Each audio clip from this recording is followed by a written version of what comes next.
Right on the box, hi-fi made fun. And honestly, that's the direction I want to go with this video. When I started my two-channel listening journey, one thing I didn't expect was enjoying the gear can be almost as fun as the listening itself. Not only do we have infinite libraries of music available to us today, we also get to shop like kids in a store looking at all the new products.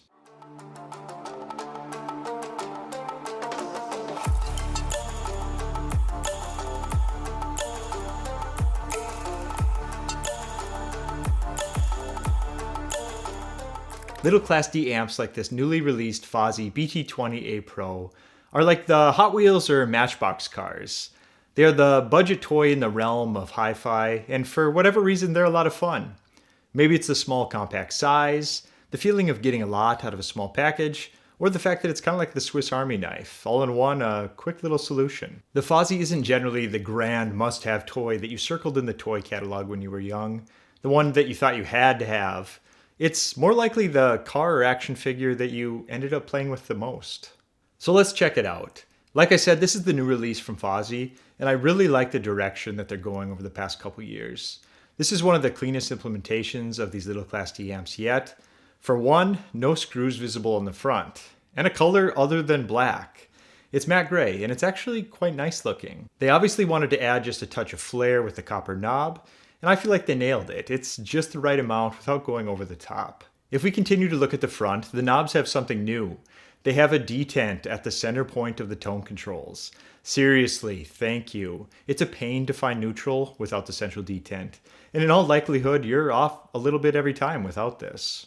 The knobs themselves are fine, they have no quality concerns, and they feel mostly smooth when making any kind of adjustments. Flip this around and we have pretty much what you would expect here, with one key addition over the original.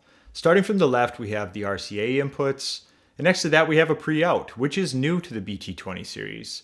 I, for one, will use this with a powered sub. It's a great addition since most of us will be connecting these to bookshelf speakers, and I generally tend to use a sub with bookshelves.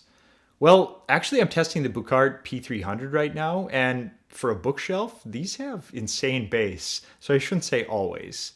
But keep an eye out for that one. I have a future review coming on those. Next to that, we have the speaker inputs, the usual, either twist for bare cable or insert a banana plug. And lastly, the Bluetooth antenna and the power input. Notice on the power input it states 24 to 48 volts. The included power supply is a 32 volt 5 amp, but you could run as high as 48 if you wanted to get the true potential out of this. And the larger power supply will be required if you want to see anything near the advertised power levels at a reasonable amount of distortion. But I'm not really concerned with this, to be honest. The included power supply still pushes this amp far beyond what you would expect. Give it a try in its base configuration, and if you really need more power, then you can go down that rabbit hole. So what do we have inside? Well, we get the TPA 3255 amp chip, which is a favorite of mine in these mini amp configurations. The original BT20A had the TPA 3116, so the 3255 in the Pro is a good improvement in my opinion. More power and excellent SNR. These typically measure really well.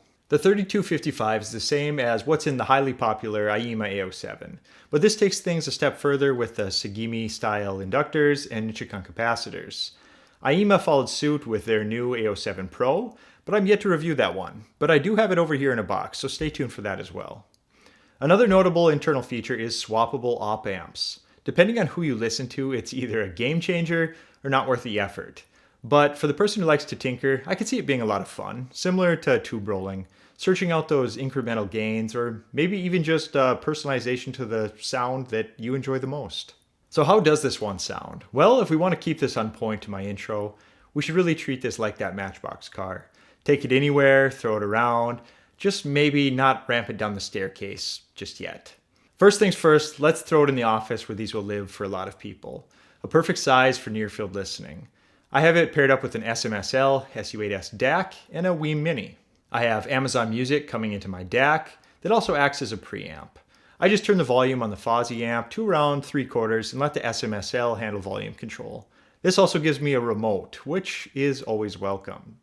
For speaker pairings, I've experimented with the Bucart P300, which isn't really a near-field speaker, but I just wanted to see how well it could drive them, along with the Emotiva B1+. The sound, well, is clean. It's not the type of clean where it's like transparent glass, but honestly, it's pretty good. And it's quiet too. Nothing coming from the speakers when idle, which is great because it's a major annoyance during near-field listening. Let's move it over to something a lot more challenging. The KLH Model 5. It looks a little bit out of place paired with floor-standing speakers, but I figured why not give it a try? Push this little amp a little bit. It honestly did better than I expected. It wasn't as refined as something like my Audio Lab Integrated, but that also costs 10 times as much as this amp. Okay, let's throw it around some more. How about in the garage or shop space? Here I have it paired with an Auralic S10 and a pair of Sony SS-CS5s. Things like this are perfect examples of how to use this amp. Heck, put one of these in your bedroom paired with something like a Wheem Pro and forget about that soundbar. Or at your desk, or in your garage, or in your gym, or in your bathroom. Well, you get the idea. Basically, amps like this can find a use in just about any place and pretty much for everyone. It's a great option for a secondary system for those already in the audio world.